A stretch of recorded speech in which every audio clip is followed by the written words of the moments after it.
Assalamualaikum warahmatullahi wabarakatuh.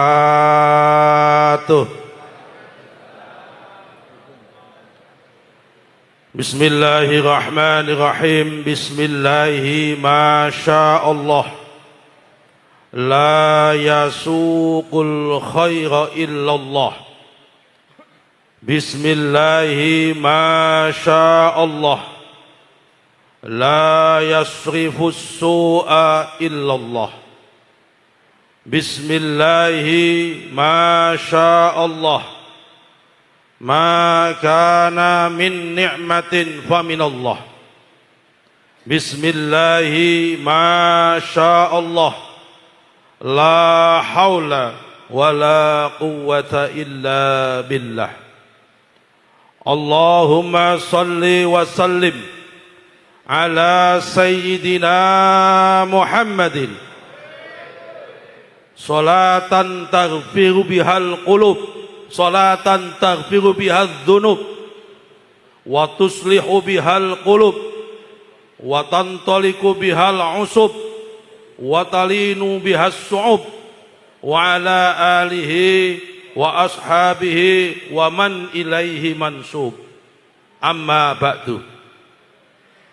Yang sama-sama kita hormati habainal kiram wa ulama'inal a'izza, wabil khusus sahibul hal Al-Habib Muhdar bin Muhammad bin Saleh bin Muhsin Al-Hamid.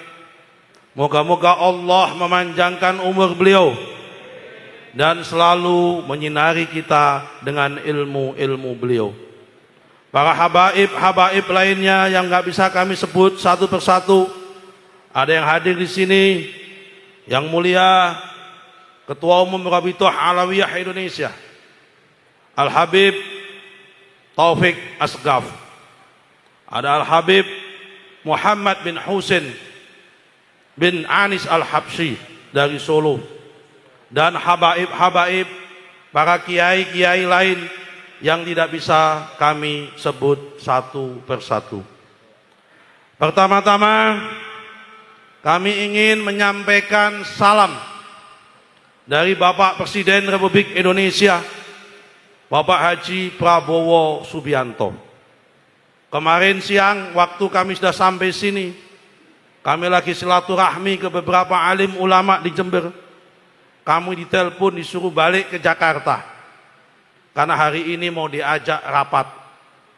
Tapi setelah kami sampaikan bahwa kami harus hadir di majelis hallnya Habib Saleh bin Muhsin Al-Hamid di Tanggul ini, beliau membatalkan acara rapatnya dan kami diminta untuk hadir ke sini dan menyampaikan salam kepada hadirin semua, wabil khusus menyampaikan salam kepada para habaib dan wabil khusus kepada Habib Muhsin, Habib Muhdar bin Muhammad bin Saleh bin Muhsin Al-Hamid selaku sahibul hal ini.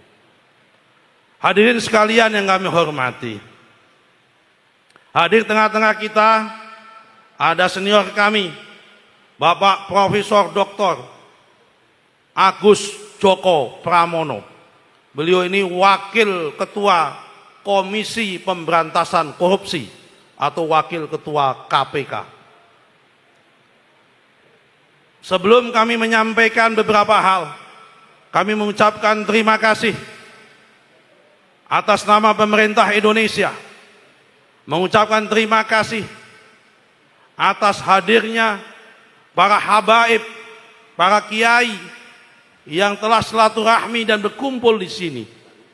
Saya yakin seyakin-yakinnya bangsa Indonesia akan senantiasa makmur, akan senantiasa aman, dan akan senantiasa maslahat selama di dalam bumi Indonesia ini dihuni oleh para alim ulama dan para habaib yang soleh-soleh. Apalagi para habaib keturunan Rasulullah Sallallahu Alaihi Wasallam ini benar-benar ada di bumi Indonesia dan menjaga tanah air Indonesia ini. Ahlul Baitil Mustafa Tuhri hum amanul ardi fattakhiri. Di dalam Al-Quran setidaknya ada 3 istilah dan 3 kata untuk menerangkan orang yang berilmu dan berkeilmuan yang layak kita hormati. Dan saya yakin, seyakin-yakinnya, berdasarkan tadi manakib yang dibahasakan oleh Al-Habib Muhdar, saya yakin, seyakin-yakinnya Habib Soleh Tanggul masuk kategori 3 dalam konsep Al-Quran mengenai orang yang berilmu dan mempunyai keilmuan. Yang pertama dalam Al-Quran, orang yang mempunyai ilmu disebut ulama. Ulama di dalam Al-Quran disebut 2 kali. Yang pertama adalah kata ulama'u Bani Israel. Yang kedua adalah innama yakhshallaha min ibadihil ulama. Rupa-rupanya di kalangan umat Islam Indonesia, ayat yang paling populer tentang ulama adalah innama yakhshallaha min ibadihil ulama. Kalau kita lihat unsur-unsur di dalam ayat ini, setidaknya ada 3 ciri-ciri ulama yang saya yakin 3-tiganya ada di dalam diri Habib Soleh Tanggul.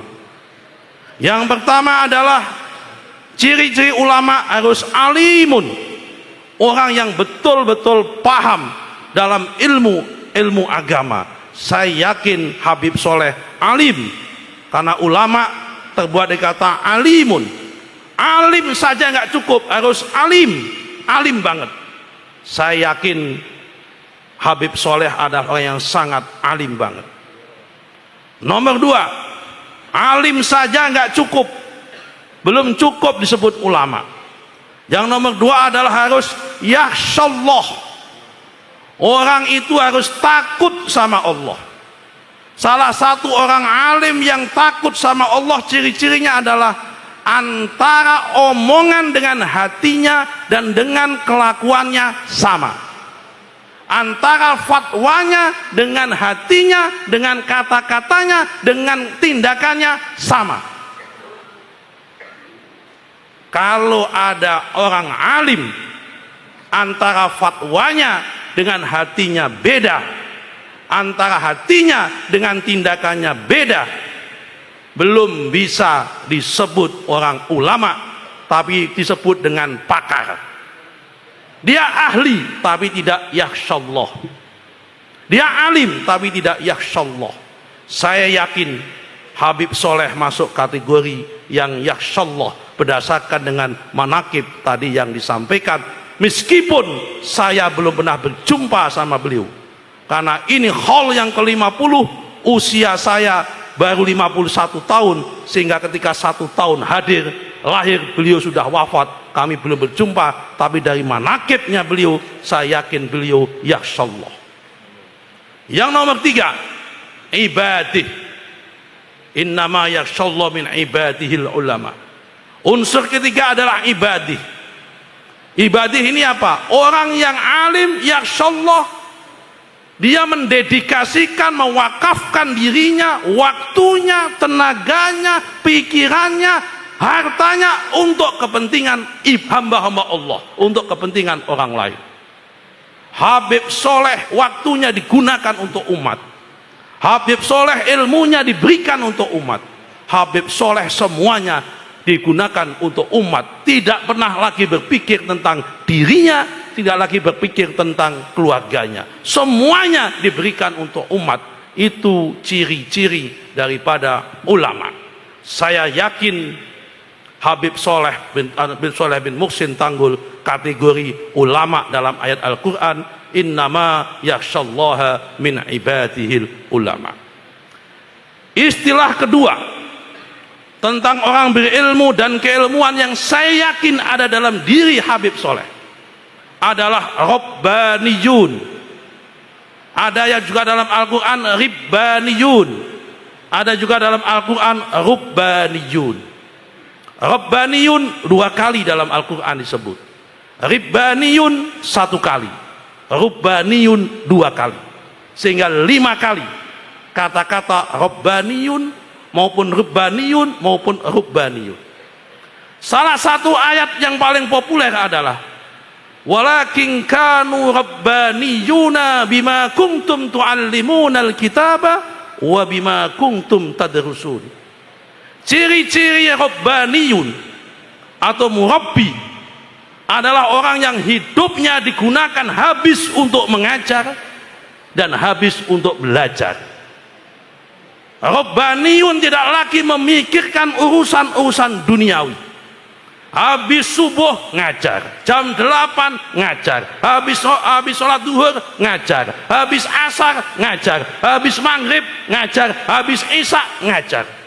Tidak lagi berpikir masalah politik, nggak lagi mikir sertifikat tanah kayak saya, nggak lagi mikir tim sukses, nggak lagi mikir koperasi.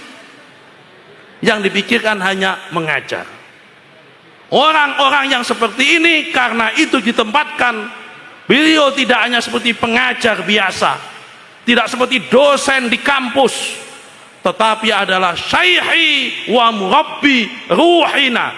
Beliau adalah guru kita yang mendampingi spiritual kita, dan itu saya yakin ada dalam diri Habib Soleh Tanggul sallallahu Muhammad. Yang terakhir, orang yang berilmu dan mempunyai keilmuan, dan saya yakin ini juga ada dalam Habib Soleh Tanggul, adalah ahlu zikir. Hanya sekali disebut dalam Al-Quran. Redaksinya adalah fas'alu ahla zikri in kuntum la ta'lamun. Kadang-kadang saya berpikir, kenapa dulu redaksinya kok fas'alu ahla zikri in kuntum la ta'lamun? Kenapa kok tidak redaksinya fas'alu ahlal ilmi in kuntum la ta'lamun?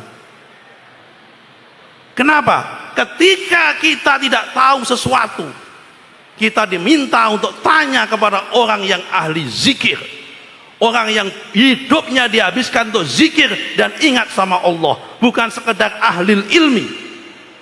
Berarti kalau ahli zikir adalah betul-betul basyirah dari Allah subhanahu wa ta'ala, tapi kalau ahli ilmi kadang-kadang ada unsur kesombongan, ada unsur kejumawaan, ada unsur ingin dipuji oleh manusia. Tapi kalau ahli zikir betul-betul datang dari Allah subhanahu wa ta'ala, saya yakin, seyakin-yakinnya, meskipun saya belum pernah salaman, saya belum pernah jumpa, saya belum pernah ketemu langsung, saya belum pernah mendengarkan suara langsung dari Habib Soleh bin Muhsin Tanggul. Kami hanya mendengarkan cerita dari guru kami, hanya mendengarkan cerita dari manakib-manakib yang dibacakan. Kami seyakin-yakinnya Habib Soleh Tanggul bagian orang dari yang ahli zikir, yang orang itu selalu didatangi dan ditanya oleh umat ketika umat dalam kondisi kebingungan dan kondisi tidak tahu apa yang harus dilakukan, lebih-lebih di era-era saat ini. Semoga alim ulama, rabbaniyun dan ahli zikir di bumi Indonesia ini senantiasa tumbuh subur, dan kita senantiasa dibimbing oleh orang-orang yang model seperti ini. Semoga lewat haul yang ke-50 ini bangsa Indonesia diselamatkan oleh Allah subhanahu wa ta'ala dari krisis. Perang boleh terjadi di Timur Tengah, perang boleh terjadi di mana-mana, tapi kita berdoa bijahi wali-wali yang ada di bumi Indonesia, bijahi Rasulullah dan wali-wali yang ada di bumi Indonesia, semoga dampak ekonomi akan perang yang di mana-mana itu tidak melebar dan tidak berdampak ke Indonesia. Terima kasih. Rabbi farfa'na bi barakatihim wahdinal husna bi hurmatihim wa amitna bi tariqatihim wa mu'afatan minal fitani wal afu minkum. Wassalamualaikum warahmatullahi wabarakatuh.